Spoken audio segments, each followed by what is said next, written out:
Assalamualaikum anak-anak hebat dan rekan-rekan guru yang ada di seluruh Indonesia. Anak-anak, hari ini kita akan mempelajari tema 7, subtema 1, pembelajaran yang keempat.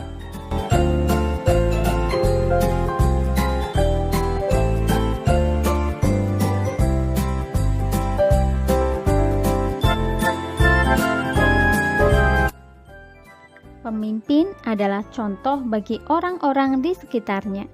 Pemimpin yang baik selalu menularkan nilai-nilai kebaikan. Mari kita belajar pada seorang dokter yang bernama Dr. Rana. Hebatnya dokter kami. Ia adalah Dr. Rana, seorang dokter muda yang sederhana dan terampil. Ayahnya adalah mantan kepala desa kami yang telah meninggal dunia. Dr. Rana baru kembali ke desa kami 2 tahun yang lalu setelah 10 tahun lebih merantau ke ibu kota. Ia memperoleh beasiswa di Fakultas Kedokteran dan setelah lulus ia praktik di Rumah Sakit Umum Kabupaten. Semenjak ia pulang dan praktik di Balai Kesehatan Desa, aku sering mendengar perbincangan warga yang heran atas keputusan Dr. Rana untuk kembali ke desa. Bukankah penghasilan sebagai dokter di kota jauh lebih besar? Kepada ayahku, Dr. Rana bercerita bahwa cita-citanya menjadi dokter dulu muncul karena melihat kesadaran hidup sehat masyarakat desa yang sangat rendah. Sungai dipakai untuk mandi, mencuci, dan membuang hajat lalu airnya dikonsumsi. Hasil bumi dan peternakan tidak dimanfaatkan untuk membentuk pola makan sehat. Warga lebih suka menjualnya ke kota dan uangnya digunakan untuk membeli makanan instan. Selama praktik di kota, Dr. Rana terbayang terus kondisi desanya. Ia merasa bahwa seharusnya ilmu yang dimilikinya sebagai seorang dokter dapat bermanfaat untuk kampung halamannya sendiri.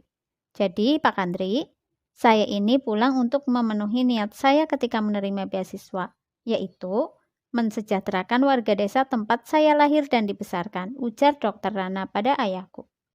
Sejak pulang, Dr. Rana memang aktif membina para remaja dan keluarga muda. Ia memberikan penyuluhan tentang pentingnya mencuci tangan, memasak air, pola makan sehat, dan imunisasi.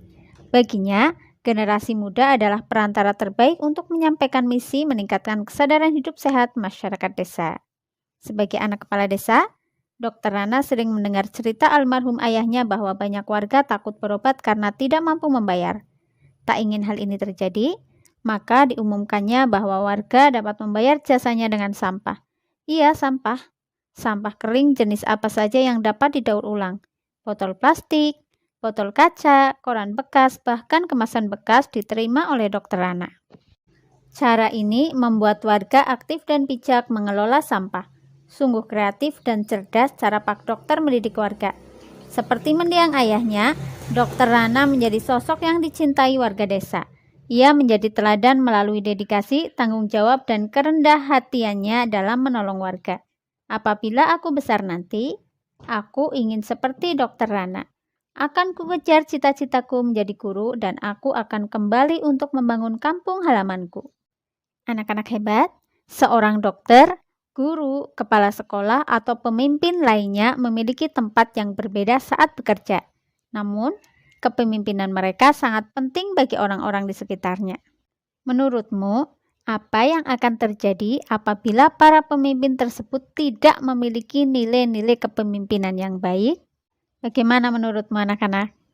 Iya benar, ketika para pemimpin tidak memiliki nilai-nilai kepemimpinan yang baik, maka anggota atau masyarakat yang dipimpinnya akan terpecah belah dan terjadi pertengkaran. Kemudian yang kedua, kepada siapa saja pemimpin tersebut bertanggung jawab?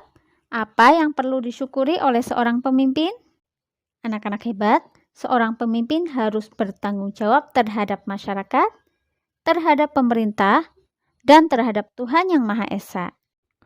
Pekerjaan Dr. Rana adalah pengabdian bagi kemanusiaan. Banyak orang yang merasa senang dengan adanya Dr. Rana. Kita pun seharusnya menerapkan nilai-nilai kemanusiaan dalam kehidupan sehari-hari. Misalnya, dengan memberi pertolongan semampu kita. Berikut ini adalah nilai-nilai yang terkandung dalam sila kedua Pancasila, yaitu kemanusiaan yang adil dan beradab. Yang pertama, mengakui dan memperlakukan manusia sesuai dengan harkat dan martabatnya sebagai makhluk Tuhan yang Maha Esa. Yang kedua, mengakui persamaan derajat, persamaan hak, serta kewajiban setiap manusia tanpa membeda-bedakan suku, keturunan, agama, kepercayaan, jenis kelamin, kedudukan sosial, dan warna kulit. 3. Mengembangkan sikap saling mencintai sesama manusia. 4. Mengembangkan sikap saling tenggang rasa dan tempo seliro. Yang kelima, mengembangkan sikap tidak semena-mena terhadap orang lain. 6. Menjunjung tinggi nilai-nilai kemanusiaan. 7. Gemar melakukan kegiatan kemanusiaan. 8. Berani membela kebenaran dan keadilan. Yang kesembilan, mengembangkan sikap saling menghormati dan bekerja sama dengan bangsa lain. Anak-anak hebat, berikanlah contoh penerapan nilai-nilai kemanusiaan itu dalam kehidupanmu sehari-hari. Banyak sekali anak-anak yang biasa kita lakukan. Contohnya yaitu menolong teman yang jatuh dari sepeda, menolong teman yang kesusahan, memberikan bantuan untuk korban bencana, membantu orang tua seperti menyapu, mencuci piring, dan lain-lain. Tidak membeda-bedakan teman dari berbagai suku bangsa. Kemudian, menyayangi anggota keluarga dan menyayangi teman-teman. Apa pendapatmu mengenai pelaksanaan nilai-nilai kemanusiaan di lingkungan sekitarmu? Kalian perhatikan di lingkungan rumah kalian, apakah masyarakat sudah melaksanakan nilai-nilai kemanusiaan apa belum? Misalnya, menyumbang korban bencana, menolong tetangga yang mengalami kesusahan, dan lain sebagainya. Salah satu penerapan nilai kemanusiaan adalah bekerja sama dengan negara lain.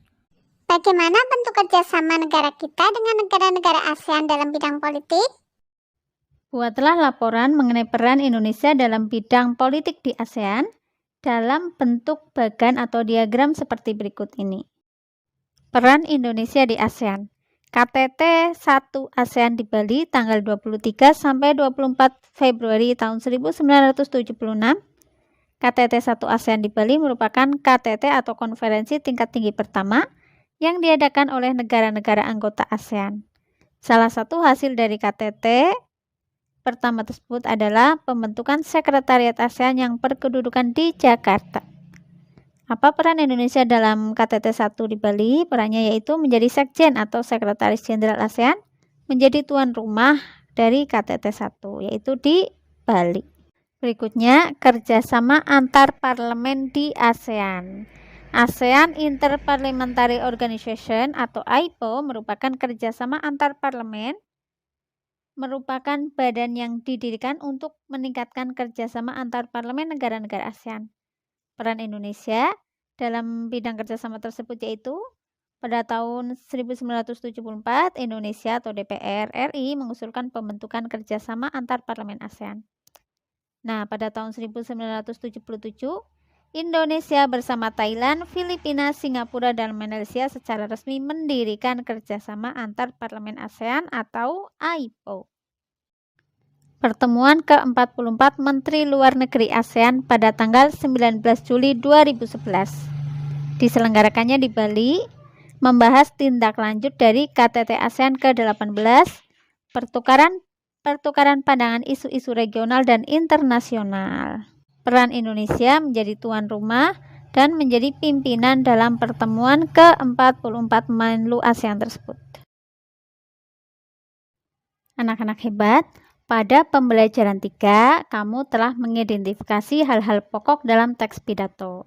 Nah, sekarang carilah satu teks pidato dan identifikasilah hal-hal pokok dalam pidato tersebut. Kalian tulis mana yang termasuk salam pembuka, mana pendahuluan atau pembukaan, mana intinya, dan mana penutupnya. Di sini Bu Guru contohkan satu teks pidato. Nanti kalian bisa mencari teks pidato yang lain sesuka kalian.